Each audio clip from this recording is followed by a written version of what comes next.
Un mois, 30 jours enfermés entre les murs blancs de l'hôpital Édouard Herriot à Lyon.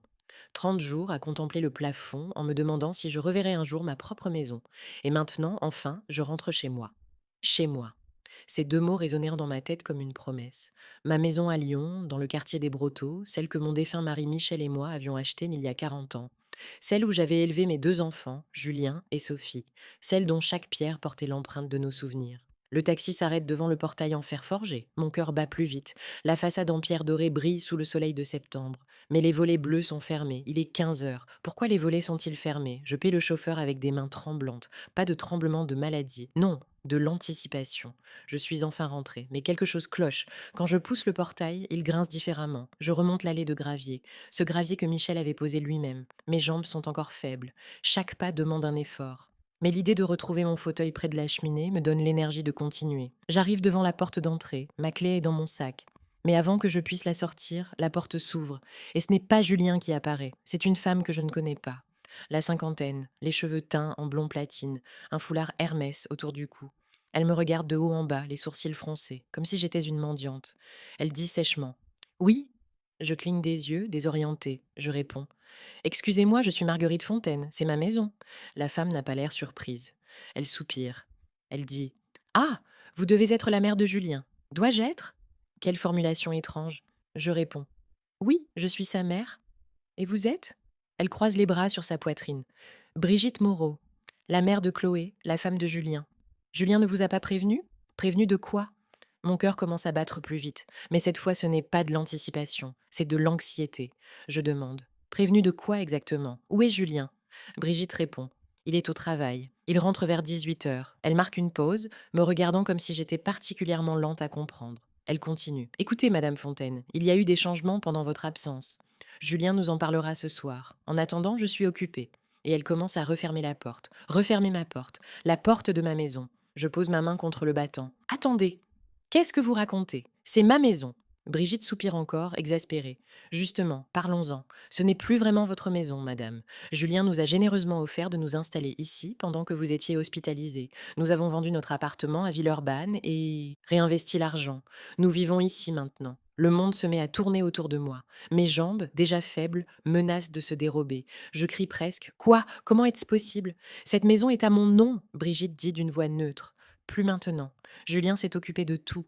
Vous étiez très malade, Madame Fontaine. Il a pris les dispositions nécessaires. Procuration, paperasse, tout ça. Franchement, vous devriez lui être reconnaissante. Votre fils s'est occupé de tout pendant que vous ne pouviez pas. Reconnaissante? Je dois m'appuyer contre le mur pour ne pas tomber. Ce n'est pas possible. C'est un cauchemar. Je vais me réveiller dans mon lit d'hôpital et tout ira bien. Mais je ne me réveille pas. Je murmure. Où suis-je censée aller? Brigitte hausse les épaules. Ce n'est pas mon problème, madame. Parlez-en avec Julien ce soir. Maintenant, si vous voulez bien m'excuser, j'ai une visioconférence dans 10 minutes. Et elle ferme la porte. Clac. Le bruit de ma propre porte qui se ferme devant mon nez résonne comme un coup de fusil. Je reste là, planté sur le perron de ma maison. Non, de ce qui était ma maison. Les bras ballants, ma valise à mes pieds. Le soleil de septembre brille toujours. Les oiseaux chantent dans les arbres. Le monde continue de tourner comme si rien ne s'était passé. Mais pour moi, tout vient de s'écrouler. 30 minutes plus tard, je suis assise sur un banc du parc de la Tête d'Or. Ma valise est posée à côté de moi. Les canards glissent sur le lac. Des enfants jouent au loin. Des joggeurs passent devant moi. La vie continue. Mais moi, je suis paralysée. Comment ai-je pu être si naïve? Comment ai-je pu faire confiance à Julien au point de lui donner une procuration? C'était pendant ma deuxième semaine à l'hôpital. J'étais sous morphine, à peine consciente. L'infirmière m'avait apporté des papiers. Elle m'avait dit: Votre fils a besoin de s'occuper de vos affaires pendant votre hospitalisation, Madame Fontaine. C'est une simple procuration temporaire. Juste pour payer vos factures, gérer vos comptes. J'avais signé sans réfléchir, parce que c'était Julien, mon fils, mon propre sang. Comment aurais-je pu imaginer qu'il utiliserait cette procuration pour me voler ma maison? Mon téléphone vibre dans mon sac. Un message. De Sophie, ma fille. Le message dit: Maman, tu es sortie aujourd'hui, non? Comment tu te sens? Tu es bien rentrée? Appelle-moi, Sophie. Ma Sophie. La seule personne au monde qui n'a jamais cessé de prendre de mes nouvelles pendant mon hospitalisation. Elle habite Paris maintenant. Elle travaille dans une galerie d'art à Saint-Germain-des-Prés. Elle est venue me voir 3 fois pendant mon séjour à l'hôpital, prenant le TGV chaque week-end. Julien, lui, n'est venu me voir qu'une fois. Une seule fois en un mois. Il était resté 15 minutes, agité, regardant constamment son téléphone. Il m'avait dit: Je suis débordée au cabinet. D'avocat, maman, tu comprends. Puis il était parti. Maintenant, je comprends pourquoi il était si pressé. Il avait une maison à voler. J'appelle Sophie. Elle décroche à la première sonnerie. Sophie dit avec enthousiasme: Maman, enfin! Comment tu vas? Sa voix chaleureuse me fait monter les larmes aux yeux. Je ne veux pas pleurer, pas maintenant. Mais je n'arrive pas à retenir les sanglots qui montent dans ma gorge. Je réponds, la voix brisée: Sophie, Sophie, j'ai besoin de toi. Il y a un silence à l'autre bout du fil. Puis, d'une voix beaucoup plus grave, Sophie demande: Qu'est-ce qui s'est passé? Je lui raconte tout. La porte qui s'ouvre sur une inconnue. Brigitte Moreau. La maison qui n'est plus la mienne. Julien qui m'a trahi. Sophie ne dit rien pendant un long moment, puis elle lâche. Ce fils de pute. Ma fille qu'on ne jure jamais. Jamais. L'entendre prononcer ces mots me fait presque sourire malgré les larmes. Sophie demande: Où es-tu maintenant, maman? Je réponds: Au parc, je ne savais pas où aller. Sophie dit fermement: Tu restes où tu es. Ne bouge pas. Je prends le TGV de 17 heures. Je serai là dans 2 heures. En attendant, va à la brasserie en face de la gare. Le bouchon lyonnais, tu te souviens? Commande-toi quelque chose à manger. Je paie. Envoie-moi juste l'addition par SMS. Je commence. Sophie, je ne peux pas. Sophie m'interrompt. Maman, tu vas manger. Tu sors de l'hôpital, tu as besoin de force. On réglera le problème de Julien après, d'accord? J'acquiesce, même si elle ne peut pas me voir. D'accord. Sophie conclut. Je t'aime, maman. Tiens bon, j'arrive. Elle raccroche. Je reste assise sur le banc encore quelques minutes, regardant les canards sur le lac. Un couple âgé passe devant moi, main dans la main. Ils doivent avoir mon âge, peut-être même plus. Ils rient ensemble, complices. Michel me manque. Si seulement il était encore là. Il aurait su quoi faire. Il aurait protégé notre maison, notre héritage. Je me lève, prends ma valise et me dirige vers la sortie du parc. Direction le bouchon lyonnais. Comme l'a dit Sophie, j'ai besoin de force. Parce que si Julien croit qu'il peut me voler ma vie sans conséquence, il se trompe. Je suis Marguerite Fontaine. J'ai 67 ans. J'ai survécu à un cancer, à la perte de mon mari, à un mois d'hospitalisation. Et je survivrai à mon propre fils.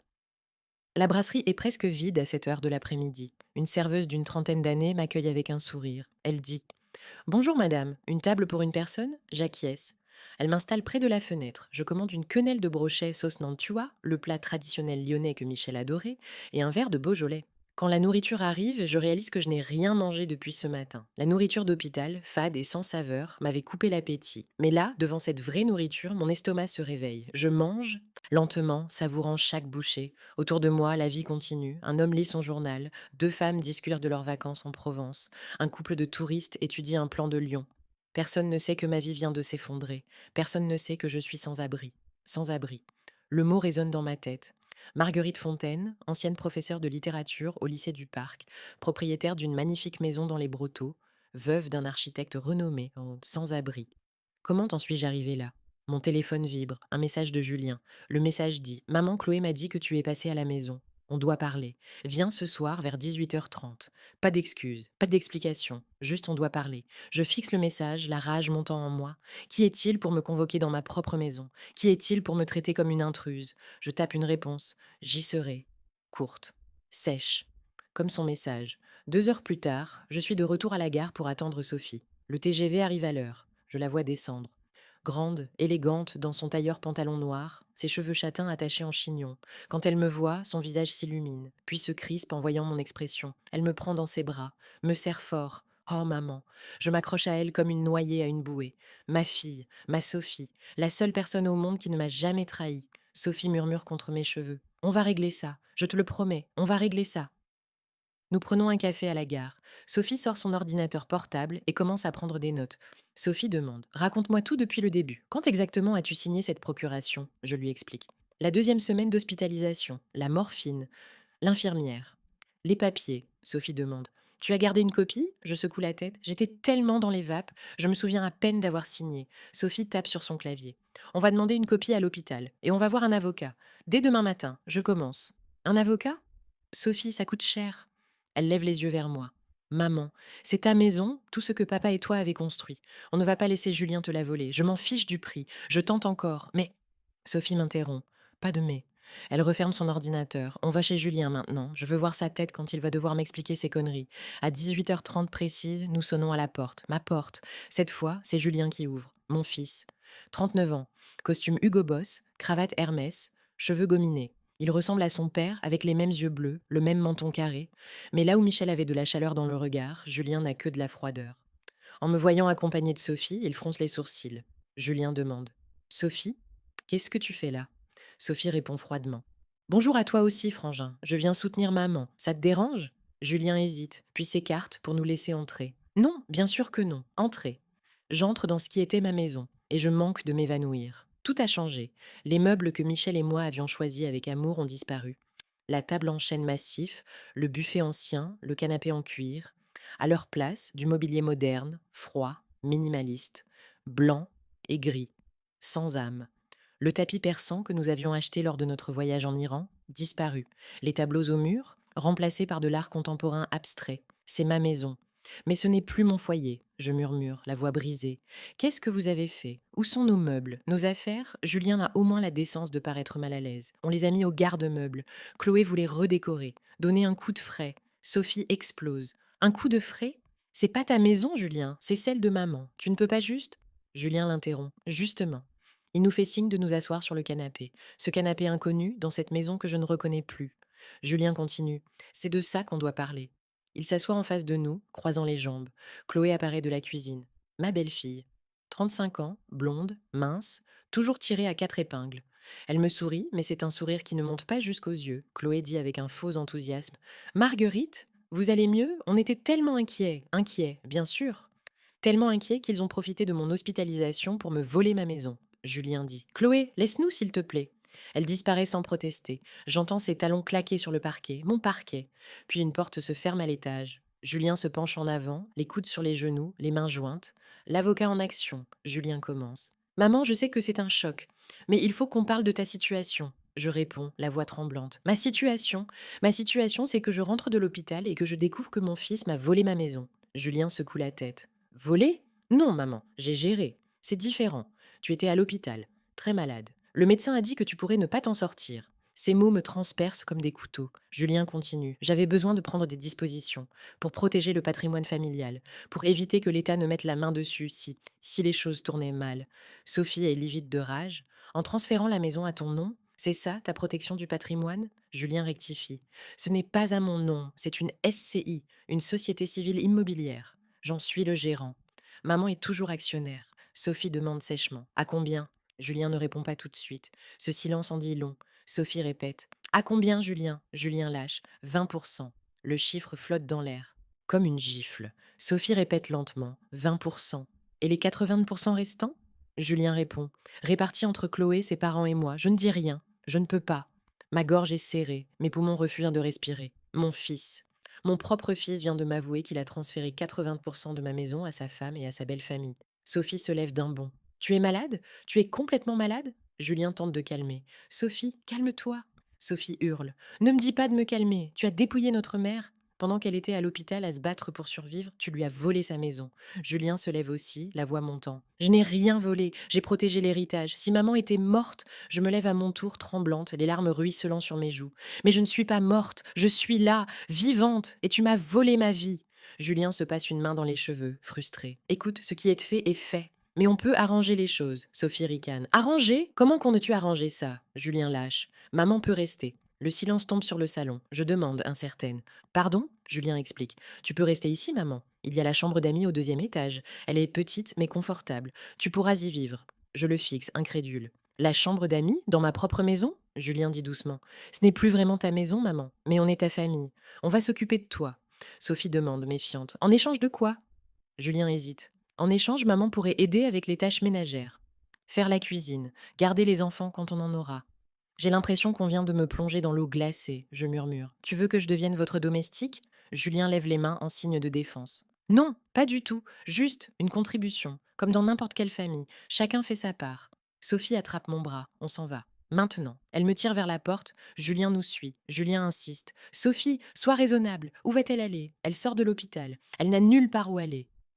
Sophie se retourne, le regard noir. Elle viendra chez moi, à Paris. Julien rétorque. Tu habites un studio de 30 mètres carrés, Sophie répond. On s'arrangera. Elle ouvre la porte. Sophie ajoute. Et on verra un avocat demain. Prépare-toi, Julien. Parce qu'on va se battre. La voix de Julien se fait suppliante. Sophie, ne fais pas ça, on est une famille. Sophie se retourne une dernière fois, la voix cassée par l'émotion. Une famille? Les familles ne se volent pas entre elles, Julien. Les familles se protègent. Mais toi, tu as détruit la nôtre. Et nous partons, laissant Julien planté sur le perron. Le perron de ma maison. La maison que je ne reverrai peut-être jamais. Le TGV file à travers la nuit. Sophie et moi sommes assises côte à côte dans un compartiment de première classe. Elle a insisté pour payer les billets. Je n'ai même pas protesté. Je n'ai plus la force de protester. Par la fenêtre, je regarde défiler les lumières des villes. Lyon s'éloigne. Ma ville. Ma vie. Tout ce que j'ai construit pendant 40 ans s'éloigne à 300 km par heure. Sophie tient ma main serrée dans la sienne. Elle n'a rien dit depuis que nous avons quitté la maison. Elle sait que j'ai besoin de silence. Ma fille me connaît si bien. Finalement, elle rompt le silence. Maman, on va le récupérer. Ta maison, je te le promets. Je hoche la tête, mais je n'y crois pas vraiment. Julien est avocat. Il connaît la loi. Il a probablement tout arrangé de façon parfaitement légale. Parfaitement horrible, mais parfaitement légale. Sophie sort son téléphone. Je vais appeler Isabelle. Tu te souviens d'elle? Mon amie de la fac? Elle est avocate spécialisée en droit immobilier maintenant. Elle travaille dans un grand cabinet à Paris. Elle nous aidera, je murmure. Sophie, je ne peux pas payer un avocat. Tous mes comptes bancaires sont bloqués depuis l'hôpital. Julien avait la procuration sur tout. Sophie serre ma main plus fort. Maman, arrête, je m'en occupe. J'ai des économies. Et Isabelle me doit un service. Elle me consultera gratuitement au début, on verra après. Je la regarde. Ma fille, 34 ans, célibataire, elle travaille dur dans sa galerie d'art. Elle n'a pas beaucoup d'argent. Elle vit dans un studio minuscule à Montmartre. Et elle est prête à tout dépenser pour moi. Je chuchote. Qu'est-ce que j'ai fait pour mériter une fille comme toi?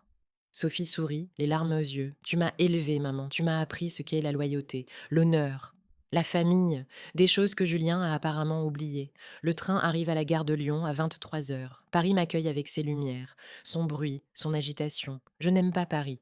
Trop grand, trop bruyant, trop impersonnel. Mais ce soir, Paris est mon refuge. Nous prenons le métro jusqu'à Montmartre. Le studio de Sophie est au 5e étage d'un immeuble sans ascenseur. Mes jambes tremblent en montant les escaliers. Sophie porte ma valise d'une main et me soutient de l'autre. Quand nous entrons dans le studio, je comprends ce qu'elle voulait dire. 30 mètres carrés. Un coin cuisine, un coin salon qui est aussi un coin chambre, une minuscule salle de bain. C'est propre, joliment décoré avec des affiches d'exposition d'art, mais c'est minuscule. Sophie dit avec entrain. Voilà, bienvenue chez moi. Enfin, chez nous maintenant. Elle sort des draps propres et commence à refaire le canapé-lit. Tu dormiras ici, c'est confortable, je te promets. Moi, je prendrai le matelas gonflable. Je proteste. Non, Sophie, c'est ton appartement, c'est toi qui dors sur le canapé d'habitude. Je prendrai le matelas gonflable. Sophie me regarde sévèrement. Maman, tu sors de l'hôpital, tu as besoin d'un vrai lit. Fin de latin. Discussion. Je suis trop fatiguée pour argumenter. Je m'assois sur le canapé pendant que Sophie prépare le lit. Mon téléphone vibre. Un message de Julien. Le message dit: Maman, tu ne peux pas partir comme ça. On doit parler raisonnablement. Je veux juste ce qu'il y a de mieux pour toi. Rappelle-moi. Je fixe le message, la rage bouillonnant en moi. Ce qu'il y a de mieux pour moi? Il m'a volé ma maison et il ose dire qu'il veut ce qu'il y a de mieux pour moi? Je montre le message à Sophie. Elle le lit et ricane. L'audace de ce type? Ignore-le, maman. Ne lui réponds pas, mais je ne peux pas ignorer. Je tape une réponse. Tu as volé ma maison, Julien. Ne me parle plus de ce qui est au mieux pour moi. Mon avocat te contactera bientôt. J'envoie le message avant de pouvoir changer d'avis. Sophie sourit. Bien joué, maman. Cette nuit-là, je dors mal. Le canapé-lit est confortable, mais mon esprit refuse de se calmer. Je revois sans cesse le visage de Julien, mon petit garçon. Le bébé que j'ai porté, que j'ai allaité, que j'ai élevé. Comment est-il devenu cet homme capable de voler sa propre mère? Je repense à son enfance. Julien était un enfant difficile, jaloux de sa petite sœur, toujours en compétition avec les autres. Michel et moi pensions que c'était juste une phase, qu'il mûrirait, qu'il deviendrait un homme bon comme son père. Nous nous sommes trompés. Le lendemain matin, Sophie me réveille avec un café et des croissants. Elle est déjà habillée, prête à partir. Maman, je vais au travail. Je reviens à midi. J'ai rendez-vous avec Isabelle à 13 heures. Tu viens avec moi, d'accord? J'acquiesce. D'accord. Sophie dépose un baiser sur mon front. Repose-toi, mange. Prends une douche. Il y a des serviettes propres dans la salle de bain. Je reviens vite. Elle part et je me retrouve seule dans le petit studio. J'entends les bruits de Paris par la fenêtre, les klaxons, les sirènes, les conversations des passants.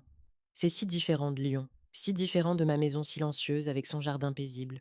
Je mange les croissants lentement, ils sont délicieux. Je n'ai pas mangé de vrais croissants depuis des semaines. À l'hôpital, tout avait le même goût fade. Après le petit déjeuner, je prends une douche. L'eau chaude détend mes muscles fatigués. Je regarde mon reflet dans le miroir embué. Qui est cette femme?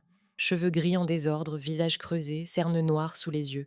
Je ressemble à un fantôme sans maison. Mon téléphone sonne, un numéro inconnu. J'hésite, puis décroche. Allô? Une voix de femme, douce mais autoritaire. Madame Fontaine, c'est Isabelle Rousseau. Je suis l'amie de Sophie. Elle m'a parlé de votre situation. Je suis vraiment désolée de ce qui vous arrive. Je réponds.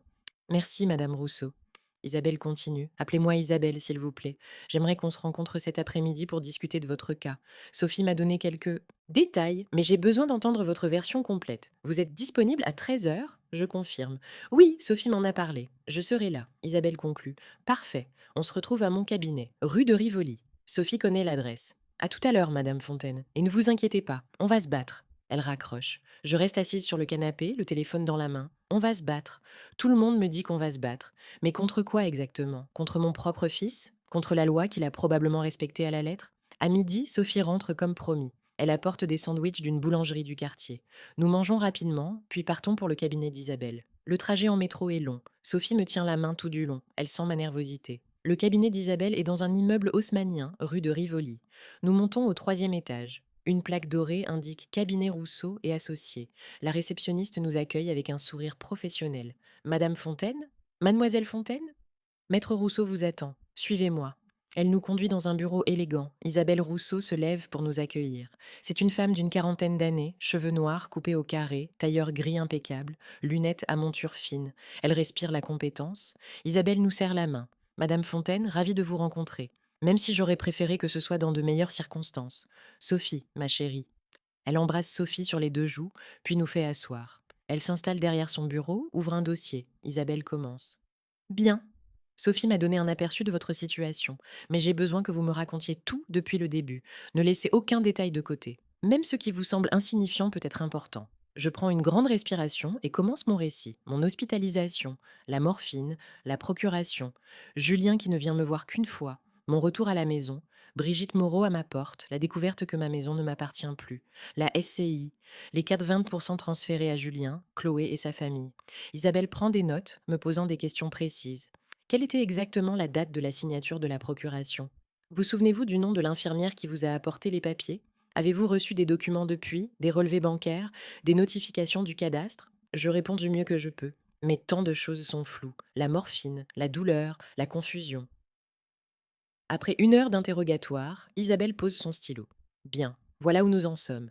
La bonne nouvelle, c'est qu'il y a des irrégularités évidentes. Une procuration signée sous morphine peut être contestée, surtout si vous étiez dans un état de vulnérabilité mentale. Le transfert de propriété pendant votre hospitalisation est également suspect, Sophie demande avec espoir. Donc on peut annuler tout ça? Isabelle lève une main. Attendez. La mauvaise nouvelle, c'est que votre frère est avocat.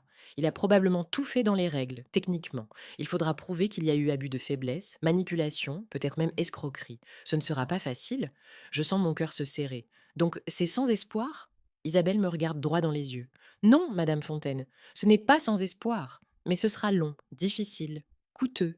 Êtes-vous prête à vous battre? Je pense à ma maison, à Michel, à tout ce que nous avons construit ensemble. Je pense à Julien qui m'a trahi, à Brigitte qui m'a fermé la porte au nez. Je réponds fermement. Oui, je suis prête. Isabelle sourit. Bien.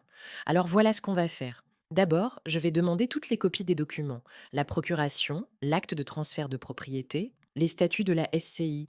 Ensuite, je vais envoyer une mise en demeure à votre fils, exigeant l'annulation de tous ces actes. S'il refuse, on ira au tribunal. Sophie demande. Combien de temps ça prendra? Isabelle soupire. Des mois? Peut-être 1 an ou 2. La justice est lente, malheureusement. 1 an ou 2. Pendant ce temps, où vais-je vivre? Dans le studio de Sophie? Je ne peux pas lui imposer ça. Isabelle semble lire dans mes pensées. En attendant, Madame Fontaine, vous avez besoin d'un endroit où vivre. Avez-vous de la famille? Des amis? Je secoue la tête. Michel était fils unique. Mes parents sont décédés. J'ai quelques amis à Lyon, mais je ne peux pas leur imposer ça pendant des mois. Sophie intervient. Elle reste avec moi. On s'arrangera. Isabelle réfléchit. Il y a peut-être une autre solution. En tant qu'actionnaire à 20% de la SCI, vous avez des droits. Vous pourriez exiger de vivre dans la maison, c'est votre droit légal. Je grimace. Vous voulez que je retourne vivre là-bas, avec Chloé et ses parents? Isabelle hausse les épaules. C'est une option. Pas la plus agréable, j'en conviens, mais c'est votre droit. Et ça pourrait mettre la pression sur votre fils pour négocier. Sophie secoue la tête. Non, ils vont la traiter comme une domestique. Julien l'a déjà proposé. Maman fera le ménage et la cuisine en échange du logement. Isabelle fronce les sourcils. Il a dit ça? Intéressant. Ça pourrait être utilisé contre lui au tribunal. Ça ressemble à de l'exploitation. Elle prend encore des notes. Écoutez, réfléchissez à tout ça. Je vais commencer les démarches dès lundi. En attendant, gardez toutes les preuves. Messages, emails, tout. Tout peut servir. Nous nous levons pour partir. Isabelle me serre la main. Courage, Madame Fontaine. Je sais que c'est difficile. Mais vous avez une fille formidable qui vous soutient, et vous avez le droit de votre côté. On va se battre. En sortant du cabinet, je me sens légèrement mieux. Au moins, il y a un plan. Une stratégie, ce n'est pas sans espoir. Sophie et moi marchons le long de la Seine. Le soleil brille sur l'eau, des touristes prennent des photos, des couples se promènent main dans la main. La vie continue, belle et indifférente à ma douleur. Sophie rompt le silence. Maman, je veux que tu saches quelque chose. Quoi qu'il arrive, tu ne seras jamais seule. Tu resteras avec moi aussi longtemps qu'il le faudra. Des années s'il le faut. D'accord? Je la serre contre moi. Merci ma chérie, merci. Nous rentrons au studio. Cette nuit-là, je dors un peu mieux. Il y a un plan, il y a de l'espoir, il y a ma fille qui m'aime. Mais au milieu de la nuit, je me réveille en sursaut. J'ai rêvé de ma maison, du jardin où Michel et moi plantions des roses, de la cuisine où je préparais des repas pour ma famille, du salon où nous regardions les enfants jouer, et je pleure. Silencieusement, pour ne pas réveiller Sophie, je pleure pour tout ce que j'ai perdu, pour la trahison de mon fils, pour la maison qui n'est plus la mienne. Le lundi matin, Isabelle commence les démarches. Elle envoie des demandes à l'hôpital, au cadastre, à la mairie.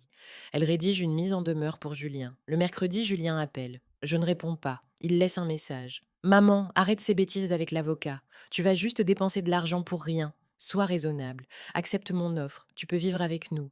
On est ta famille. Je supprime le message sans écouter jusqu'au bout. Le vendredi, Isabelle m'appelle. Madame Fontaine, j'ai reçu les documents de l'hôpital. La procuration que vous avez signée est effectivement très large. Elle donnait à votre fils tous les pouvoirs sur vos biens.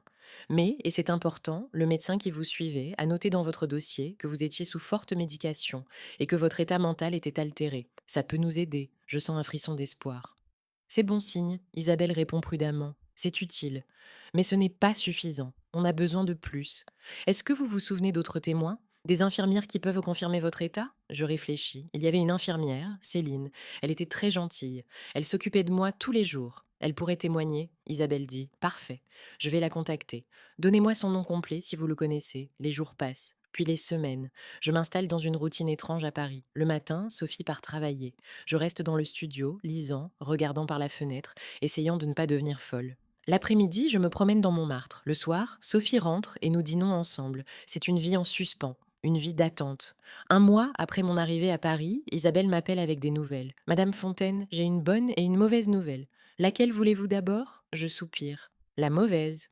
Isabelle annonce. Votre fils a refusé la mise en demeure. Il refuse d'annuler les actes. Il dit que tout a été fait légalement et qu'il n'a rien à se reprocher. Mon cœur se serre. Et la bonne nouvelle? Isabelle continue. L'infirmière Céline a accepté de témoigner. Elle se souvient très bien de vous. Elle dit que vous étiez complètement désorienté quand vous avez signé ces papiers. Elle ne savait même pas que c'était une procuration aussi large. Elle pensait que c'était juste pour payer vos factures d'hôpital. Un frisson d'espoir me parcourt. Ça signifie quoi? Isabelle explique. Ça signifie qu'on va au tribunal. Je vais déposer une plainte pour abus de faiblesse contre votre fils. Préparez-vous, Madame Fontaine. Ça va être une guerre. Une guerre. Contre mon propre fils. Comment en suis-je arrivée là? Je raccroche et reste assise, fixant le mur du studio. Sophie rentre du travail 1 heure plus tard. Elle me trouve assise au même endroit, immobile. Sophie demande, inquiète. Maman? Qu'est-ce qui se passe? Je lève les yeux vers elle. On va au tribunal. Contre Julien. Sophie s'assoit à côté de moi, prend ma main. C'est ce qu'on voulait, non? Se battre? J'acquiesce. Oui. Mais maintenant que c'est réel, j'ai peur, Sophie. C'est mon fils. Mon propre fils. Sophie serre ma main. Je sais, maman. Mais il t'a volé ta vie. Il mérite de payer pour ça. Cette nuit-là, je ne dors pas du tout. Je pense à Julien, au petit garçon qu'il était, aux moments heureux, à son diplôme de droit, à son mariage avec Chloé, au Noël en famille. Quand tout s'est-il brisé? Le lendemain, je reçois un message de Julien. Cette fois, ce n'est pas une demande de parler, c'est une menace. Le message dit: Maman, si tu continues avec cette plainte ridicule, tu vas le regretter. Je suis avocat, je connais tous les juges de Lyon, tu n'as aucune chance. Tout ce que tu vas faire, c'est nous coûter de l'argent à tous les deux. Arrête maintenant avant qu'il ne soit trop tard. Je montre le message à Sophie, elle devient livide. Ça ressemble à de l'intimidation. Envoie ça à Isabelle. Immédiatement. Je transfère le message à Isabelle. Elle rappelle dans les 5 minutes. Madame Fontaine, c'est parfait. Votre fils vient de faire une énorme erreur. Ce message est une preuve claire d'intimidation. Je vais l'ajouter au dossier. Il vient de nous aider. Pour la première fois depuis des semaines, je souris. Julien, dans son arrogance, vient de commettre une erreur. Peut-être que cette guerre n'est pas perdue d'avance après tout. 2 semaines plus tard, Isabelle dépose officiellement la plainte au tribunal de grande instance de Lyon. Le processus est lancé. Il n'y a plus de retour en arrière possible. Ce soir-là, Sophie ouvre une bouteille de vin. À la justice, dit-elle, en levant son verre. Je lève le mien, à la justice, et à ma fille, qui ne m'a jamais abandonnée. Nous trinquons. Et pour la première fois depuis que j'ai quitté l'hôpital, je sens quelque chose qui ressemble à de l'espoir. 3 mois. 3 longs mois depuis que j'ai quitté Lyon. 3 mois à vivre dans le studio de Sophie. 3 mois d'attente. L'hiver est arrivé à Paris. Les rues de Montmartre sont couvertes de neige. Les touristes sont moins nombreux. Les cafés sont remplis de Parisiens qui se réchauffent avec des chocolats chauds. Moi, je vis dans une bulle d'attente. Chaque jour, j'espère un appel d'Isabelle avec de bonnes nouvelles. Chaque jour, je suis déçue. La procédure judiciaire avance lentement. Trop lentement. Isabelle m'a expliqué que c'est normal. Le système judiciaire français est surchargé. Les affaires familiales prennent du temps. Mais le temps, c'est justement ce qui me manque. J'ai 67 ans. Je suis fatiguée. Je veux juste rentrer chez moi. Un mardi matin de décembre, Isabelle m'appelle. Madame Fontaine, j'ai des nouvelles. Le juge a fixé une date pour l'audience préliminaire, le 15 janvier. Mon cœur s'emballe. C'est une bonne nouvelle? Isabelle répond prudemment. C'est une étape. Le juge va écouter les deux parties et décider s'il y a matière à procès. Si oui, on aura une vraie audience. Sinon, l'affaire est classée. Je sens mon estomac se nouer. Et s'il classe l'affaire? Isabelle dit fermement. Il ne la classera pas. On a des preuves solides, le témoignage de l'infirmière Céline, les notes médicales, le message d'intimidation de votre fils. On a un bon dossier. Après avoir raccroché, je reste assise, les mains tremblantes. Le 15 janvier. Dans un mois. Un mois avant de savoir si j'ai une chance de récupérer ma vie. Je dois retourner à Lyon pour l'audience. L'idée me terrifie et m'excite en même temps. Revoir ma ville. Mais aussi revoir Julien, face à face, dans un tribunal. Sophie prend un jour de congé pour m'accompagner. Nous réservons le TGV pour le 14 janvier. Isabelle nous réserve une chambre d'hôtel près du tribunal. Les semaines qui précèdent l'audience sont un cauchemar. Je ne dors presque plus. Je rejoue sans cesse dans ma tête ce qui va se passer. Qu'est-ce que Julien va dire? Comment va-t-il me regarder? Est-ce qu'il aura un peu de honte? La veille de notre départ, Sophie me trouve en train de pleurer dans la salle de bain. Maman, qu'est-ce qui se passe? Je sanglote. J'ai peur, Sophie. Peur de le voir. Peur de perdre. Peur de ne jamais récupérer ma maison. Sophie me prend dans ses bras. Écoute-moi bien, maman. Quoi qu'il arrive demain, tu n'es pas seule. Je suis là. Isabelle est là. Et tu as raison. Tu as le droit de ton côté. Julien a abusé de ta faiblesse. Il va payer pour ça. Nous prenons le TGV le lendemain matin. Le voyage dure 2 heures. 2 heures pendant lesquelles je regarde défiler le paysage. Le cœur battant. Ok, Lyon apparaît enfin. Ma ville. Les toits rouges, les deux fleuves, les collines. Ça fait 3 mois que je ne l'ai pas vue. Ça me semble une éternité. Nous rejoignons Isabelle à l'hôtel. Elle nous attend dans le lobby, impeccable comme toujours dans son tailleur noir. Madame Fontaine, Sophie, bienvenue. Comment s'est passé le voyage? Nous échangeons des banalités. Puis Isabelle devient sérieuse. Bien, parlons de demain. L'audience est à 9 heures. Nous devons être au tribunal à 8h30. Je vous expliquerai comment ça va se passer. Nous montons dans sa chambre transformée en bureau temporaire. Des dossiers partout. Des documents étalés sur le lit. Isabelle commence. Voilà comment ça fonctionne. Le juge va d'abord entendre ma présentation du dossier. Ensuite, l'avocat de votre fils présentera sa défense. Puis le juge posera des questions. Enfin, il décidera s'il y a matière à procès complet. Sophie demande qui est l'avocat de Julien. Isabelle consulte ses notes. Maître Philippe Renard. Un avocat réputé de Lyon, spécialisé en droit des successions. Julien a fait appel à un collègue, il ne peut pas se défendre lui-même. Je murmure, il a pris le meilleur alors. Isabelle sourit. J'ai vérifié. Maître Renard est bon, mais il a un problème. Les faits sont contre lui. Peu importe sa rhétorique, les preuves sont claires. Votre fils a abusé de votre faiblesse. Cette nuit-là, je ne dors pas. Je reste éveillée dans ma chambre d'hôtel, regardant les lumières de Lyon par la fenêtre. Quelque part dans cette ville, Julien dort aussi. Ou peut-être qu'il ne dort pas non plus. Peut-être qu'il pense à moi, à ce qu'il a fait. Ou peut-être qu'il dort paisiblement, convaincu qu'il n'a rien fait de mal. Le lendemain matin, Sophie me réveille à 7 heures. Je n'ai dormi que 2 heures, mais l'adrénaline me tient éveillée. Nous nous habillons en silence. J'ai choisi un tailleur bleu marine que Sophie m'a acheté. Simple, élégant, digne. À 8h30, nous sommes devant le palais de justice de Lyon, un bâtiment imposant avec ses colonnes majestueuses. J'y suis déjà venue, il y a des années, pour témoigner dans une affaire où Michel était expert. Mais aujourd'hui, c'est différent. Aujourd'hui, c'est ma vie qui est en jeu. Isabelle nous attend devant l'entrée. Elle porte une robe d'avocate noire. Ça la rend encore plus impressionnante. Prête, Madame Fontaine? Je hoche la tête, même si je ne me sens pas prête du tout. Nous entrons, passons les contrôles de sécurité, montons au deuxième étage, la salle d'audience numéro 12. Devant la porte, je m'arrête net. Julien est là, mon fils. Je ne l'ai pas vu depuis 3 mois. Il porte un costume gris, une cravate bordeaux. Ses cheveux sont parfaitement coiffés. À côté de lui, Chloé, en robe noire, le visage dur. Et un homme d'une soixantaine d'années, que je suppose être Maître Renard. Quand Julien me voit, son visage se crispe. Nous nous regardons pendant un long moment. Je cherche dans ses yeux une trace de remords, de culpabilité, de honte. Je ne trouve que de la froideur. Julien dit simplement: Maman. Je ne réponds pas. Sophie serre ma main plus fort. Isabelle nous fait entrer dans la salle d'audience. C'est une pièce austère, des bancs en bois, une estrade pour le juge, le drapeau français au mur. Nous nous asseyons d'un côté, Julien et son avocat de l'autre. Je sens le regard de Julien sur moi, mais je refuse de le regarder. Je fixe mes mains posées sur mes genoux. À 9 heures précises, le greffier annonce: La cour. Nous nous levons. Le juge entre. C'est une femme d'une cinquantaine d'années, cheveux gris attachés en chignon strict, lunettes sur le bout du nez. Elle s'assoit, ouvre un dossier. Le juge commence. Bien. Affaire Fontaine contre Fontaine. Madame Marguerite Fontaine contre Monsieur Julien Fontaine. Accusation d'abus de faiblesse et de détournement de patrimoine. Sa voix est neutre, professionnelle. Elle se tourne vers Isabelle. Maître Rousseau, vous représentez la plaignante? Isabelle se lève. Oui, madame la juge. Le juge poursuit. Maître Renard, vous représentez le défendeur? L'avocat de Julien se lève. Oui, madame la juge. Le juge ajuste ses lunettes. Bien. Maître Rousseau, présentez votre dossier. Isabelle se lève, ouvre son dossier. Elle commence à parler d'une voix claire et assurée. Madame la juge, cette affaire concerne une manipulation éhontée d'une mère vulnérable par son propre fils. En janvier dernier, ma cliente, Madame Marguerite Fontaine, a été hospitalisée pour un cancer. Elle était sous forte médication, notamment de la morphine. Dans cet état de faiblesse, son fils, Monsieur Julien Fontaine, lui a fait signer une procuration très large.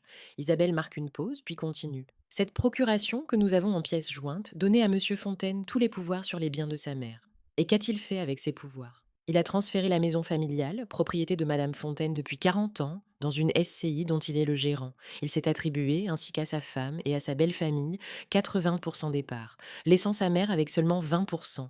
Le juge écoute, impassible. Isabelle poursuit. Quand Madame Fontaine est sortie de l'hôpital un mois plus tard, elle a découvert cette trahison. Elle a été accueillie à sa propre porte par la belle-mère de son fils, qui lui a annoncé que la maison n'était plus la sienne. On lui a même proposé de rester dans la maison, mais comme domestique, en échange du gîte et du couvert. J'entends Julien murmurer quelque chose à son avocat. Maître Renard secoue la tête. Isabelle continue. Nous avons des preuves solides, madame la juge. Le témoignage de l'infirmière qui était présente lors de la signature de la procuration. Elle confirme que madame Fontaine était désorientée sous l'emprise de médicaments puissants. Les notes médicales du docteur Moreau, qui traitait madame Fontaine, indiquent clairement que sa patiente avait des capacités mentales altérées à ce moment-là. Isabelle sort des documents, les tend au greffier qui les transmet au juge. De plus, nous avons un message que monsieur Fontaine a envoyé à sa mère, la menaçant d'abandonner sa plainte. Un message d'intimidation clair. Le juge prend les documents, les parcourt en silence, puis elle se tourne vers Maître Renard. Maître, votre réponse? Maître Renard se lève.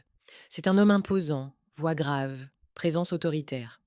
Madame la juge, cette affaire est un malentendu malheureux entre une mère et son fils. Mon client n'a jamais eu l'intention de voler sa mère. Il marque une pause pour les faits. Mon client, monsieur Julien Fontaine, est un avocat respectable. Quand sa mère est tombée gravement malade, il a pris ses responsabilités. Les médecins ont été clairs. Madame Fontaine pourrait ne pas survivre. Mon client devait protéger le patrimoine familial. Je sens la rage monter en moi. Protéger le patrimoine? En se l'appropriant? Maître Renard continue. La création de la SCI était une décision financière prudente. Elle permet de protéger le bien immobilier contre les créanciers, contre les taxes de succession excessives. C'est une pratique courante dans la gestion de patrimoine. Le juge l'interrompt. Maître, pourquoi votre client s'est-il attribué 80% des parts? Maître Renard ne se démonte pas, parce que mon client et sa famille ont investi dans la rénovation de la maison, madame la juge. Ils ont dépensé plus de 50 000 euros en travaux. Il est normal qu'ils aient une part majoritaire. Isabelle se lève d'un bond. Objection, madame la juge. Il n'y a aucune preuve de ces prétendus travaux. Aucune facture n'a été fournie. Maître Renard sourit. Nous avons les factures, maître Rousseau. Elles sont dans le dossier. Il tend des documents au greffier. Le juge les examine. Des factures de peinture, de plomberie, d'électricité. Toutes datées de février à mars, pendant mon hospitalisation. Mon cœur se serre. Ils ont vraiment tout prévu. Le juge demande. Maître Renard, ces travaux ont-ils été autorisés par madame Fontaine? Maître Renard répond. Mon client avait la procuration. Il avait l'autorité légale pour effectuer ces travaux d'entretien nécessaires. Isabelle intervient. Madame la juge, même avec une procuration, on ne peut pas effectuer des travaux majeurs sans l'accord du propriétaire. De plus, ces travaux semblent avoir été faits dans le but de justifier après coup le transfert de propriété. Le débat continue pendant 1 heure. Arguments et contre-arguments. Preuves et contre-preuves. Je les écoute parler de ma vie comme si c'était un simple dossier. Finalement, le juge lève la main. Silence. J'ai entendu les deux parties. Je vais maintenant poser quelques questions. Elle se tourne vers moi. Madame Fontaine, pouvez-vous vous lever, s'il vous plaît? Je me lève, les jambes tremblantes. Le juge me regarde avec compassion. Madame Fontaine, quand vous avez signé cette procuration, étiez-vous consciente de son étendue? Je réponds d'une voix faible. Non, madame la juge. J'étais sous morphine. Je pensais que c'était juste pour payer mes factures d'hôpital. L'infirmière m'a dit que c'était temporaire. Le juge prend des notes. Et quand avez-vous découvert le transfert de propriété? Je sens les larmes monter. Quand je suis rentrée de l'hôpital, la mère de ma belle-fille m'a ouvert la porte de ma propre maison et m'a dit que je n'étais plus chez moi. Ma voix se brise. Elle m'a dit que mon fils m'avait fait une faveur, que je devrais être reconnaissante. Le juge hoche la tête. Vous pouvez vous asseoir, Madame Fontaine. Elle se tourne vers Julien. Monsieur Fontaine, levez-vous. Julien se lève, le dos droit, le visage impassible. Le juge demande. Monsieur Fontaine, pourquoi n'avez-vous pas informé votre mère de vos intentions avant d'effectuer ce transfert? Julien répond calmement. Parce qu'elle était trop malade, madame la juge. Je ne voulais pas la stresser avec des questions financières pendant qu'elle se battait pour sa vie. Le juge fronce les sourcils. Et après sa sortie de l'hôpital? Pourquoi ne l'avez-vous pas informée immédiatement? Julien hésite une fraction de seconde. J'allais le faire. Mais elle est arrivée à la maison de façon inattendue. Je n'ai pas eu le temps de lui expliquer correctement. Le juge demande. Expliquez quoi exactement? Que vous aviez pris sa maison? Maître Renard intervient. Madame la juge, mon client n'a pas pris la maison. Il l'a transférée dans une structure juridique protectrice. Madame Fontaine reste actionnaire. Le juge le regarde sévèrement. À 20%, maître. 20% de sa propre maison. Un silence tombe sur la salle. Le juge referme son dossier. Bien. J'ai entendu suffisamment, je vais rendre ma décision. Mon cœur s'arrête de battre. C'est maintenant. Le moment de vérité. Le juge ajuste ses lunettes. Après examen des preuves et audition des parties, je considère qu'il y a matière à procès. Les circonstances de la signature de la procuration sont suspectes. L'état de vulnérabilité de Madame Fontaine est documenté. Le transfert de propriété effectué pendant son hospitalisation, sans son consentement éclairé, constitue potentiellement un abus de faiblesse. Je sens Sophie serrer ma main. Isabelle reste impassible, professionnelle. Le juge continue. Par conséquent, je fixe une audience complète pour le 20 mars. À cette date, nous examinerons en détail toutes les preuves. En attendant, je prononce une ordonnance de référé. Elle regarde Julien. Monsieur Fontaine, vous ne pouvez pas vendre, hypothéquer ou modifier de quelque manière que ce soit le statut de la maison en question. Elle est gelée jusqu'à la décision finale. De plus, Madame Fontaine, en tant qu'actionnaire, a le droit d'accéder à la propriété pour récupérer ses effets personnels. Julien blêmit. Maître Renard se lève. Madame la juge, mon client et sa famille vivent dans cette maison. C'est leur domicile. Le juge répond sèchement. C'était d'abord le domicile de Madame Fontaine, maître. Votre client aurait dû y penser avant. L'ordonnance est prononcée. Audience levée. Elle frappe son marteau. Le son résonne dans la salle comme un coup de tonnerre. Nous nous levons. Le juge sort. Je reste debout, tremblante, réalisant ce qui vient de se passer. Sophie me serre dans ses bras. Maman, on a gagné, enfin la première manche. Isabelle sourit. C'est une excellente décision. Le juge est de notre côté. Elle a vu clair dans le jeu de votre fils. De l'autre côté de la salle, Julien me regarde. Pour la première fois, je vois quelque chose dans ses yeux. Pas du remords, pas de la culpabilité, mais de la peur. Il a peur de perdre. Et il devrait avoir peur. Parce que je ne vais pas abandonner. Je vais me battre jusqu'au bout pour récupérer ce qui est à moi. Ma maison, ma dignité, ma vie. Le lendemain de l'audience, Isabelle nous accompagne à ma maison. Mon ancienne maison. Enfin ma maison toujours, selon le juge. Nous arrivons à 10 heures du matin. Sophie et Isabelle m'encadrent comme des gardes du corps. Je sonne à la porte, ma propre porte. C'est Chloé qui ouvre. Elle porte un peignoir en soie rose, ses cheveux sont attachés négligemment. Quand elle me voit, son visage se ferme. Chloé dit froidement. Qu'est-ce que vous voulez? Isabelle intervient, autoritaire. Bonjour Madame Fontaine, je suis Maître Rousseau, l'avocate de Madame Fontaine. Le juge a émis une ordonnance permettant à ma cliente de récupérer ses effets personnels. Nous sommes ici pour exercer ce droit. Chloé serre les dents. Julien n'est pas là. Isabelle répond. Nous n'avons pas besoin de Monsieur Fontaine. L'ordonnance est claire. Laissez-nous entrer, s'il vous plaît. Chloé hésite, puis s'écarte à contre-cœur. Nous entrons. La maison est toujours méconnaissable. Les meubles modernes, froids. Les murs repeints en gris clair. Tout ce qui faisait l'âme de cette maison a disparu. Je demande, la voix tremblante. Où sont nos affaires? Nos meubles? Chloé hausse les épaules. Au garde-meuble. Comme Julien vous l'a dit, Isabelle sort un carnet. Quel garde-meuble? Nous aurons besoin de l'adresse. Chloé soupire, agacée. Elle disparaît dans la cuisine, revient avec un papier. Tenez. Box Storage Lyon, rue de la Villette. Isabelle note l'information. Merci. Maintenant, Madame Fontaine souhaite monter à l'étage pour vérifier si des objets personnels sont encore ici. Chloé nous regarde avec dédain. Faites ce que vous voulez, je dois m'habiller. Elle monte à l'étage, nous la suivons. Je monte ces escaliers que j'ai montés des milliers de fois. Chaque marche me rappelle un souvenir. Michel qui montait en courant, les enfants qui dévalèrent les marches en riant. Nous arrivons au premier étage, ma chambre, celle que Michel et moi avions partagée pendant 30 ans.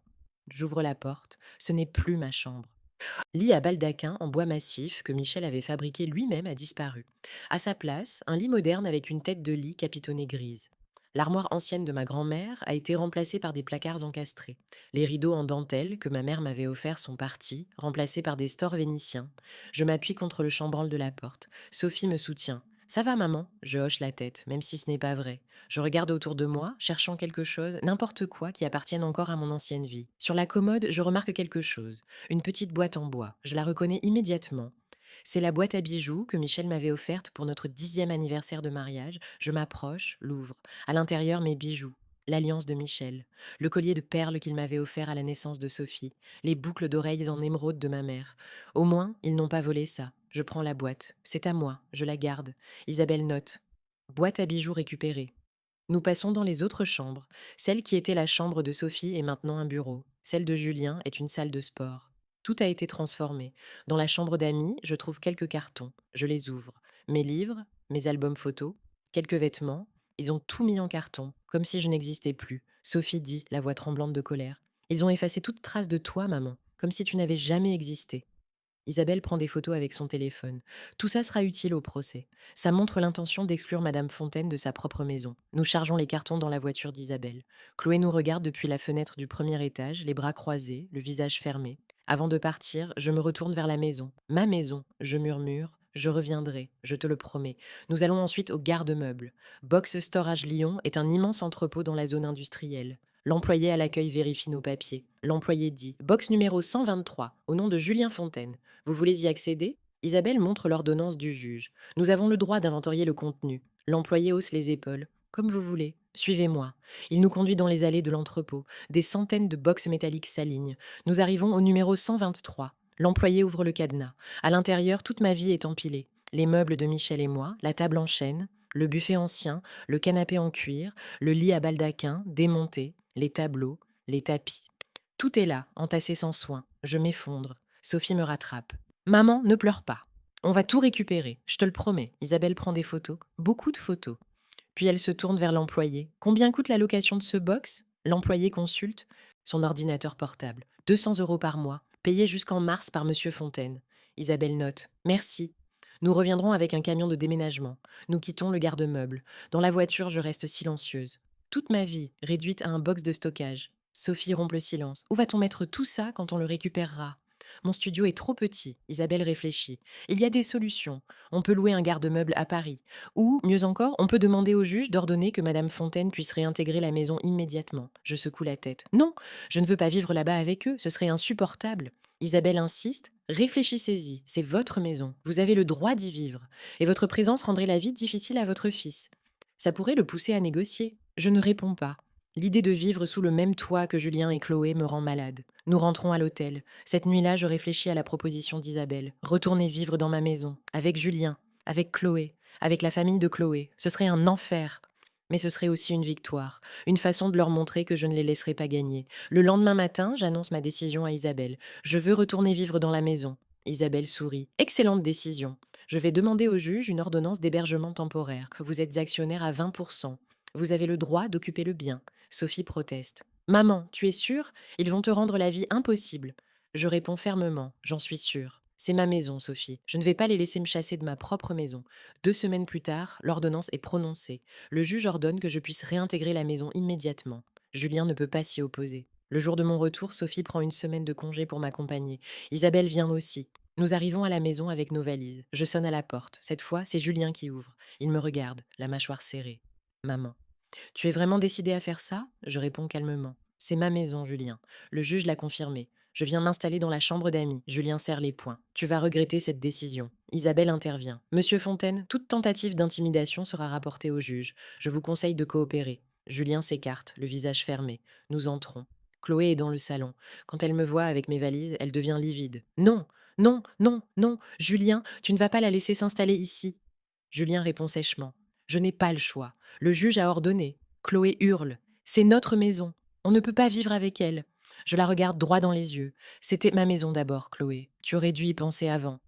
Je monte à l'étage, entre dans la chambre d'amis. C'est une petite pièce au deuxième étage avec une fenêtre donnant sur le jardin. Le lit est simple, la décoration minimaliste, mais c'est un toit.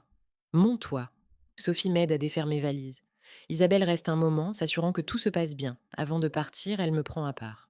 Madame Fontaine, les prochaines semaines vont être difficiles. Ils vont essayer de vous faire partir. Tenez bon, documentez tout. S'ils vous harcèlent, s'ils vous menacent, prévenez-moi immédiatement. Je promets, je tiendrai bon. Les premiers jours sont terribles. Julien et Chloé m'ignorent complètement. Ils font comme si je n'existais pas.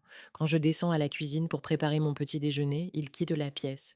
Quand je m'assois au salon, ils montent à l'étage. Brigitte et son mari, les parents de Chloé, sont toujours là aussi. Ils habitent la chambre principale, celle qui était la mienne.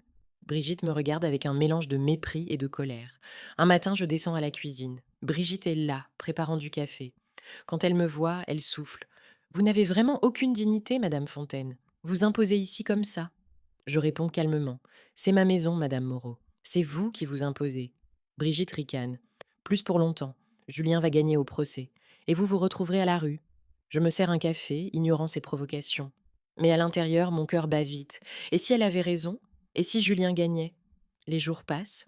Sophie doit retourner à Paris. Avant de partir, elle me serre fort dans ses bras. Maman, appelle-moi tous les jours. Si ça devient trop dur, tu reviens à Paris, d'accord? Je promets. D'accord. Mais je sais que je ne partirai pas. Je vais rester. Je vais me battre. Après le départ de Sophie, la situation empire. Un soir, je descends pour dîner. Il y a de la nourriture sur la table. Un poulet rôti, des légumes, du fromage. Mais quand je m'approche, Julien dit froidement. Ce repas est pour nous. Si tu veux manger, prépare-toi quelque chose. Je reste figée. Tu es sérieux? Julien ne me regarde même pas. Oui, on ne te doit rien. Je remonte dans ma chambre, les larmes aux yeux. Je me prépare un sandwich avec ce que j'ai dans mon mini réfrigérateur. Un réfrigérateur que j'ai dû acheter parce qu'ils ont mis un cadenas sur le grand réfrigérateur de la cuisine. Un cadenas sur le réfrigérateur de ma propre maison. Le lendemain, je trouve la salle de bain du deuxième étage fermée à clé. Un mot est scotché sur la porte. Cette salle de bain est réservée à la famille. Utilisez celle du rez-de-chaussée. La salle de bain du rez-de-chaussée est un simple toilette. Pas de douche, pas de baignoire. Pour me laver, je dois utiliser le lavabo de ma chambre. Je photographie tout, le cadenas sur le réfrigérateur, le mot sur la salle de bain, les messages désagréables, tout, comme Isabelle me l'a demandé. Chaque soir, j'envoie les photos à Isabelle. Elle répond toujours la même chose. Tenez bon, tout ça jouera contre eux au procès. Les semaines passent. Février arrive, il fait froid. Le chauffage de la maison fonctionne partout, sauf dans ma chambre. Le radiateur ne chauffe plus. Quand je demande à Julien de le faire réparer, il hausse les épaules. Le chauffagiste viendra quand il aura le temps. Le chauffagiste ne vient jamais. Je dors avec 3 couvertures, mais j'ai toujours froid. Une nuit, je descends au salon pour me réchauffer près de la cheminée. Chloé y est, lisant un magazine. Quand elle me voit, elle se lève et éteint le feu. Si vous avez froid, mettez un pull. Je la regarde partir, incrédule. Comment peuvent-ils être aussi cruels? Mais je ne pars pas. Je reste. Parce que c'est ma maison. Parce que je ne les laisserai pas gagner. Un matin de mi-février, je reçois un appel d'Isabelle. Madame Fontaine, j'ai de bonnes nouvelles. Le juge a avancé la date du procès. Ce sera le 5 mars au lieu du 20 mars. Mon cœur bondit. C'est dans 2 semaines? Isabelle confirme. Oui, le juge veut accélérer la procédure. Elle a vu vos photos, elle n'est pas contente du traitement que vous subissez. 2 semaines. Dans 2 semaines, et mon sort sera décidé. Cette nuit-là, je ne dors pas. Je pense au procès, à ce qui va se passer. Est-ce que je vais récupérer ma maison? Ou est-ce que je vais tout perdre? Le lendemain matin, je croise Julien dans le couloir. Il semble fatigué, stressé. Il évite mon regard. Je dis doucement. Julien. On pourrait parler? Il s'arrête, se retourne. De quoi? Je cherche mes mots, de nous, de ce qui s'est passé. Tu es mon fils. Je ne veux pas qu'on se détruise au tribunal. Julien rit amèrement. C'est toi qui as porté plainte, maman. C'est toi qui as commencé cette guerre. Je secoue la tête. Non, Julien. C'est toi qui as commencé. Quand tu m'as volé ma maison, Julien serre les mâchoires. Je ne t'ai rien volé. J'ai protégé notre héritage. Je le regarde dans les yeux. Notre héritage ou le tien? Il ne répond pas. Il descend les escaliers, me laissant seule dans le couloir. Ce soir-là, j'entends Julien et Chloé se disputer dans leur chambre. Les murs sont minces, leur voix porte. Chloé crie. On aurait dû la mettre dehors dès le début. Maintenant, elle est là, à tout documenter, à tout photographier. Le juge va voir comment elle souffre. Julien répond. Je sais. Mais qu'est-ce que tu voulais que je fasse? Le juge a ordonné qu'elle puisse rester. Chloé hurle. Alors trouve une solution. Maître Renard nous coûte une fortune et on est en train de perdre. Un silence. Puis Julien dit doucement. Il reste une solution. Chloé demande. Laquelle? Julien répond. On pourrait négocier, lui proposer un arrangement. Elle garde la maison, on récupère notre argent. Chloé explose. Quoi? Après tout ce qu'on a investi, les travaux, les meubles? Non! Cette maison est à nous maintenant, Julien dit faiblement. Mais si on perd au procès, Chloé l'interrompt. On ne perdra pas. Maître Renard a un plan. Je tends l'oreille. Quel plan? Mais il baisse la voix. Je n'entends plus rien. Cette nuit-là, je reste éveillée, inquiète. Quel plan? Qu'est-ce qu'il prépare? Le lendemain, j'appelle Isabelle et lui raconte la conversation que j'ai entendue. Isabelle devient sérieuse. Un plan? Je n'aime pas ça. Soyez prudente, Madame Fontaine. Ne signez rien. N'acceptez rien. S'il vous propose en quelque chose, appelez-moi immédiatement. Je promets, je serai prudente. Les jours passent.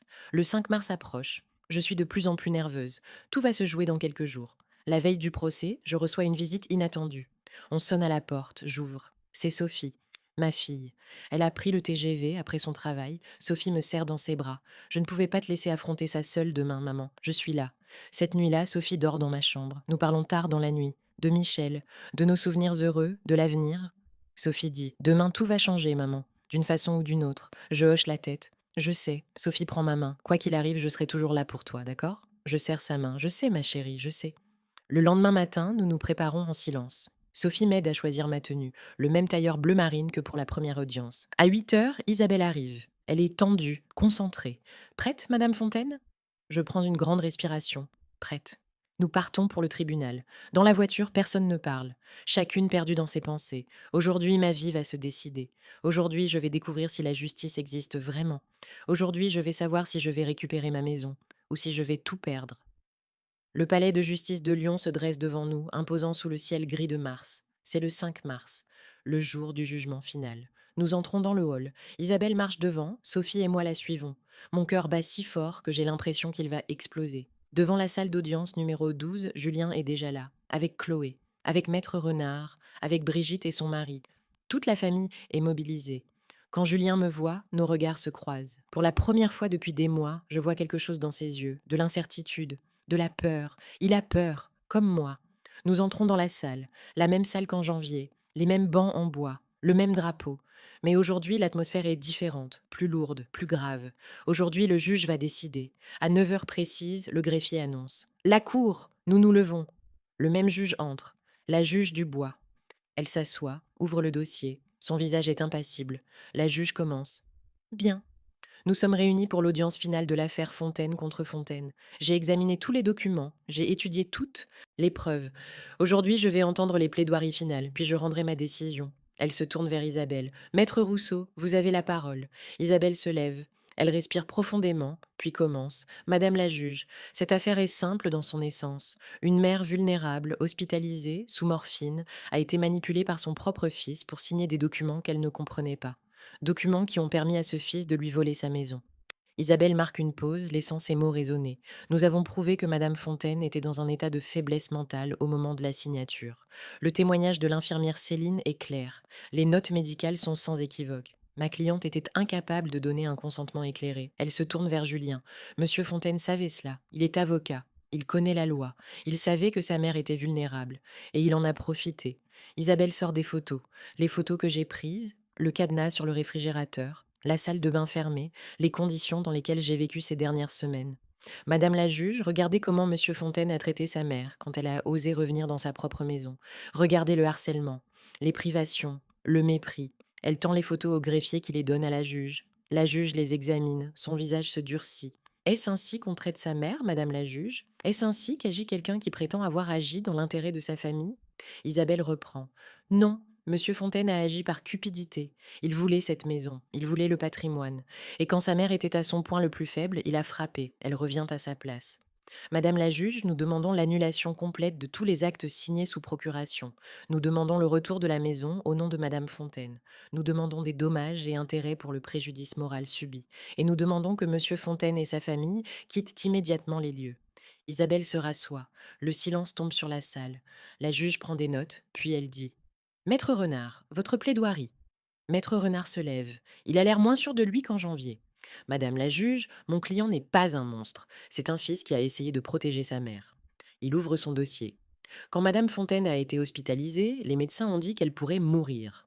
Mon client devait agir rapidement pour protéger le patrimoine familial.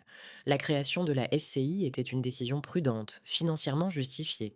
La juge l'interrompt. Maître, expliquez-moi pourquoi votre client s'est attribué 80% des parts si son but était de protéger sa mère. Maître Renard hésite. Comme je l'ai expliqué, Madame la juge, mon client a investi des sommes importantes dans la rénovation. La juge regarde ses notes. 50 000 euros en travaux, selon vos documents. Cela justifie-t-il 80% d'une maison qui en vaut 600 000? Maître Renard transpire. Il cherche ses mots.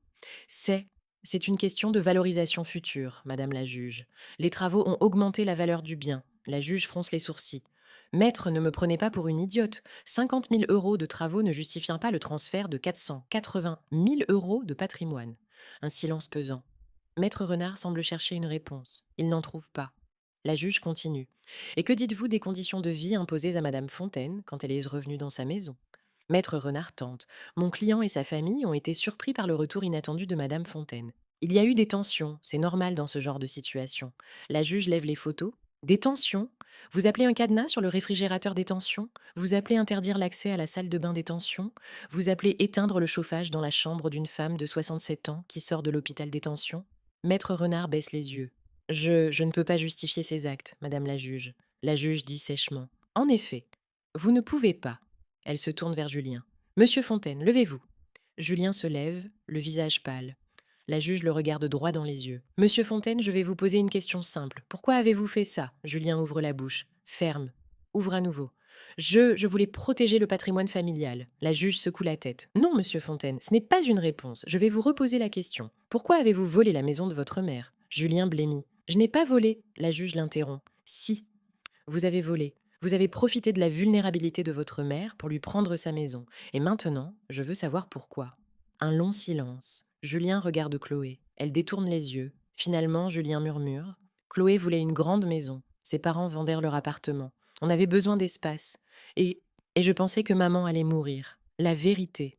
Enfin, la vérité sort de sa bouche. La juge demande. Vous pensiez qu'elle allait mourir, donc vous avez décidé de prendre la maison avant? Julien baisse la tête. Oui. Je pensais que ça éviterait des complications plus tard. La juge le regarde avec dégoût. Des complications. Vous appelez l'héritage de votre mère des complications. Julien ne répond pas. La juge dit: Asseyez-vous, monsieur Fontaine. Julien s'assoit, les épaules voûtées. À côté de lui, Chloé pleure. Brigitte la console, mais son visage est fermé. La juge referme son dossier. J'ai entendu assez. Je vais maintenant rendre ma décision. Mon cœur s'arrête. C'est maintenant. Le moment que j'attends depuis des mois. La juge ajuste ses lunettes. Après examen de toutes les preuves et audition des parties, je rends le jugement suivant. Elle marque une pause. Premièrement, la procuration signée par Madame Fontaine est annulée. J'estime qu'elle a été obtenue dans des conditions de vulnérabilité inacceptables. Madame Fontaine n'était pas en état de donner un consentement éclairé, je sens les larmes monter. Sophie serre ma main, la juge continue. Deuxièmement, tous les actes effectués sous cette procuration sont annulés. Cela inclut la création de la SCI et le transfert de propriété. La maison revient intégralement au nom de Madame Marguerite Fontaine. Un sanglot m'échappe. Sophie me serre dans ses bras. Isabelle reste professionnelle, mais je vois un sourire discret sur ses lèvres. La juge poursuit. Troisièmement, Monsieur Julien Fontaine, son épouse Madame Chloé Fontaine et la famille Moreau disposent d'un délai de 30 jours pour quitter les lieux. Passé ce délai, Madame Marguerite Fontaine pourra faire appel à la force publique pour les expulser. De l'autre côté de la salle, Chloé sanglote. Brigitte la serre contre elle, le visage défait. Julien reste immobile, regardant dans le vide. La juge continue. Quatrièmement, Monsieur Fontaine est condamné à restituer à sa mère tous les meubles et objets personnels actuellement entreposés au garde-meubles, dans leur état d'origine, sans délai. Elle tourne une page. Cinquièmement, Monsieur Fontaine est condamné à verser à sa mère la somme de 50 000 euros de dommages et intérêts pour préjudice moral. Cette somme devra être versée dans les 3 mois. Isabelle sourit franchement maintenant. 50 000 euros.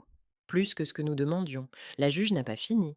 Sixièmement, tous les frais de justice sont à la charge de Monsieur Fontaine, y compris les honoraires d'avocat de Madame Fontaine. Elle referme le dossier. Enfin, je tiens à ajouter quelques mots personnels. Elle regarde Julien. Monsieur Fontaine, j'ai vu beaucoup de cas dans ma carrière, mais rarement j'ai vu une trahison aussi calculée, aussi froide. Vous avez profité de la maladie de votre mère pour la dépouiller. Vous l'avez traitée comme une étrangère dans sa propre maison. Vous avez montré une absence totale d'empathie, d'humanité, de décence. La voix de la juge se durcit. Vous êtes avocat, vous connaissez la loi. Ce que vous avez fait est peut-être légal sur le papier, mais c'est moralement répréhensible. J'espère que vous vivrez avec cette honte pour le reste de votre vie. Elle se tourne vers moi. Madame Fontaine, je suis désolée de ce que vous avez subi. Aucune mère ne devrait être trahie ainsi par son propre enfant. J'espère que ce jugement vous permettra de retrouver la paix dans votre maison. Elle frappe son marteau. L'audience est levée. Le son du marteau résonne comme une libération. Je m'effondre en larmes. Sophie me serre fort. Isabelle pose une main sur mon épaule. On a gagné, Madame Fontaine. Vous avez récupéré votre maison. De l'autre côté de la salle, Julien sort précipitamment, suivi de Chloé et de sa famille. Il ne me regarde pas. Ils disparaissent dans le couloir. Nous restons assises, laissant la réalité s'installer. J'ai gagné, j'ai récupéré ma maison, Isabelle dit. Dans 30 jours, la maison sera à nouveau entièrement à vous. Vous pourrez rentrer chez vous, chez moi. Ces mots ont un goût de victoire. Nous quittons le tribunal. Dehors, le soleil brille. Pour la première fois depuis des mois, je sens de la chaleur sur mon visage. Sophie propose. Maman, on va fêter ça. Un bon restaurant. Mon invitation. Nous allons dans une brasserie lyonnaise, la même où j'étais allée le jour de mon retour de l'hôpital. Le bouchon lyonnais. Nous commandons les spécialités. Quenelle, saucisson brioché, tarte aux pralines et une bouteille de Beaujolais. Isabelle lève son verre. À Madame Fontaine, à la justice, à la victoire. Nous trinquons. Le vin est délicieux, la nourriture est parfaite. Pour la première fois depuis mon hospitalisation, je me sens vivante. Après le déjeuner, Isabelle nous quitte. Elle doit retourner à Paris. Avant de partir, elle me serre la main. Madame Fontaine, ce fut un honneur de vous représenter. Si vous avez besoin de quoi que ce soit pour la suite, n'hésitez pas à m'appeler. Je la remercie. Sans elle, je n'aurais jamais gagné. Sophie et moi retournons à la maison. Ma maison. Quand nous entrons, Julien et Chloé sont en train de faire des cartons dans le salon. Ils s'arrêtent en nous voyant. Je dis calmement: Vous avez 30 jours. Le juge a été clair. Julien me regarde, son visage est un mélange de colère, de honte, de défaite. Maman, Je lève la main. Non, Julien, ne dis rien. Il n'y a rien à dire. Je monte à ma chambre. Sophie me suit. Nous nous asseyons sur le lit. Sophie demande: Comment tu te sens, maman? Je réfléchis. Soulagée, épuisée, triste aussi. Sophie fronce les sourcils. Triste? J'acquiesce. C'est mon fils, Sophie. Je l'ai élevé. Je l'aimais. Et maintenant, je ne sais plus qui il est, je ne sais plus si je peux encore l'aimer. Sophie prend ma main. Tu n'es pas obligée de décider maintenant. Donne-toi du temps. Les jours suivants sont étranges. Julien, Chloé et la famille Moreau préparent leur départ. Ils emballent leurs affaires, ils vident les placards, ils démontent leurs meubles. Nous nous croisons dans la maison, mais nous ne parlons pas. Le silence est lourd, oppressant. Une semaine avant la date limite, Julien frappe à ma porte. Je suis dans ma chambre, lisant. J'ouvre. Il est là, l'air fatigué, vieilli. Julien dit: Maman, je peux te parler? J'hésite. Puis j'ouvre la porte en grand. Entre. Il entre, reste debout près de la porte. Je voulais te dire. Je suis désolée. Je le regarde. Ces mots que j'attendais depuis des mois, mais maintenant qu'il les dit, ils sonnent creux. Je demande: Désolée de quoi, Julien? Désolée de m'avoir volé ma maison? Ou désolé de t'être fait prendre? Julien baisse les yeux. Les deux, je suppose? Je secoue la tête. Ce n'est pas suffisant, Julien. Tu m'as trahi. Tu as profité de ma maladie. Tu m'as traitée comme une étrangère. Julien murmure. Je sais. J'ai. J'ai merdé. Complètement. Chloé voulait tellement cette maison. Ses parents avaient vendu leur appartement. Et je me suis dit que tu allais mourir de toute façon. Alors, il s'arrête, réalisant ce qu'il vient de dire. Je répète lentement. Tu pensais que j'allais mourir de toute façon. Julien devient rouge. Ce n'est pas ce que je voulais dire. Je lève la main. Sors de ma chambre, Julien, maintenant. Il ouvre la bouche pour protester, puis se ravise. Il sort. Je ferme la porte derrière lui et m'effondre sur le lit en larmes. Mon fils, mon propre fils a attendu ma mort pour prendre ma maison. Le 30e jour arrive. Un camion de déménagement est garé devant la maison. Julien, Chloé et la famille Moreau chargent leurs affaires. Je regarde depuis la fenêtre de ma chambre. Sophie est à côté de moi. Maman, tu veux descendre leur dire au revoir? Je secoue la tête. Non, je ne veux pas. En fin d'après-midi, le camion part. Julien et Chloé montent dans leur voiture, Brigitte et son mari dans la leur. Ils partent sans un regard en arrière. La maison est enfin vide, enfin silencieuse, enfin mienne. Sophie et moi descendons. Nous marchons dans les pièces vides. Ils ont tout pris, leurs meubles modernes, leurs décorations froides. Il ne reste rien, juste les murs, juste l'espace, juste les souvenirs. Sophie demande: Qu'est-ce qu'on fait maintenant? Je souris. On récupère nos meubles, on redécore, on rend à cette maison son âme. Le lendemain, nous allons au garde-meubles, avec un camion de déménagement. Nous récupérons tout. La table en chêne, le buffet ancien, le canapé en cuir, le lit à baldaquin, les tableaux, les tapis, tout. Il faut 3 jours pour tout remettre en place. Sophie m'aide. Isabelle envoie des amis pour nous aider aussi. Petit à petit, la maison retrouve son visage d'avant. Un soir, après une longue journée de travail, Sophie et moi nous asseyons dans le salon. Notre salon, avec nos meubles, nos tableaux, nos souvenirs. Sophie dit: C'est beau, maman, c'est comme avant. Je regarde autour de moi. Presque comme avant. Il manque quelqu'un. Sophie sait de qui je parle. Papa te manque? J'acquiesce. Tous les jours. Si seulement il était là pour voir ça. Pour voir que j'ai gagné. Sophie sourit. Il le sait, maman. Où qu'il soit, il le sait. Et il est fier de toi. Les semaines passent. Sophie doit retourner à Paris. Avant de partir, elle me serre fort. Maman, tu es sûre que ça va aller? Toute seule dans cette grande maison? Je hoche la tête. Ça va aller. J'ai ma maison, j'ai mes souvenirs, j'ai ma vie qui m'attend. Sophie part, et je reste, seule dans ma maison. Mais ce n'est pas une solitude triste, c'est une solitude choisie, une solitude paisible. Les mois passent, l'été arrive, mon jardin refleurit, je plante des roses comme Michel et moi le faisions. Je m'occupe de mes plantes, je lis dans mon fauteuil près de la cheminée, je cuisine dans ma cuisine, je dors dans mon lit, je vis ma vie. Un jour d'autre, je reçois une lettre de Julien. Mon cœur bat plus vite, je l'ouvre. La lettre dit: Chère maman, je t'écris parce que je ne sais pas comment te parler autrement. Chloé et moi avons divorcé. Elle m'a quittée quand elle a réalisé qu'on ne récupérerait jamais la maison. Elle a dit que j'étais un raté, que j'avais tout gâché. Elle avait raison. J'ai tout gâché. Notre relation, ta confiance, ma propre intégrité. Je ne te demande pas de me pardonner. Je ne mérite pas ton pardon. Je voulais juste que tu saches que je regrette. Profondément. Sincèrement. Un jour, peut-être, on pourra se parler à nouveau. Mais je comprendrai si tu ne veux jamais me revoir. Ton fils qui t'aime malgré tout. Julien. Je lis la lettre 3 fois, puis je la pose sur la table. Est-ce que je lui pardonne? Je ne sais pas. Pas encore, peut-être jamais. Mais au moins, il a reconnu sa faute. Au moins, il a exprimé ses regrets. C'est un début. 2 ans passent. La vie continue. Sophie vient me voir tous les mois. Nous passons des week-ends ensemble dans la maison. Nous rions, nous cuisinons, nous parlons de Michel. Un jour de novembre, je reçois un appel. De Julien. Je n'ai pas eu de ses nouvelles depuis sa lettre. J'hésite, puis je décroche. Allô? La voix de Julien. Maman, c'est moi. Je sais. Que veux-tu, Julien? Un silence. Puis, je voulais juste entendre ta voix, te dire que je pense à toi, te souhaiter un bon anniversaire. Mon anniversaire. J'avais oublié. 69 ans aujourd'hui. Je réponds. Merci, Julien. Un autre silence. Puis Julien dit: Maman, est-ce qu'un jour on pourra se revoir, juste pour parler? Je ne demande rien d'autre, juste te voir. Je ferme les yeux. Mon fils qui m'a trahi, mon fils qui m'a fait souffrir, mais aussi mon fils que j'ai élevé, que j'ai aimé, je réponds. Peut-être, Julien. Un jour? Mais pas maintenant.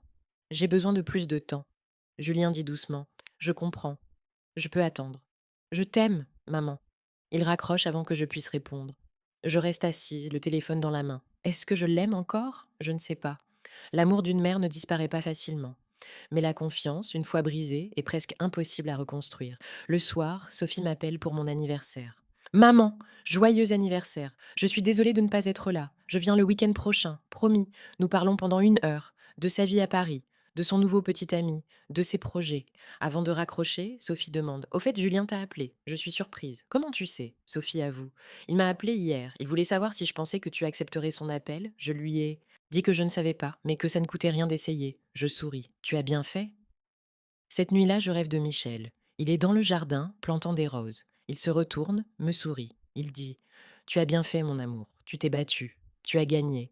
Je suis fière de toi. Je me réveille avec des larmes sur les joues. Mais ce sont des larmes de paix. Aujourd'hui, je vis dans ma maison. La maison que Michel et moi avons construite. La maison pour laquelle je me suis battue. La maison que j'ai récupérée. Est-ce que ma relation avec Julien se réparera un jour? Je ne sais pas. Peut-être. Peut-être pas. Mais je sais une chose, je suis Marguerite Fontaine. J'ai 69 ans. J'ai survécu à un cancer, à une trahison, à une bataille juridique. Et je suis toujours debout, dans ma maison, chez moi, enfin.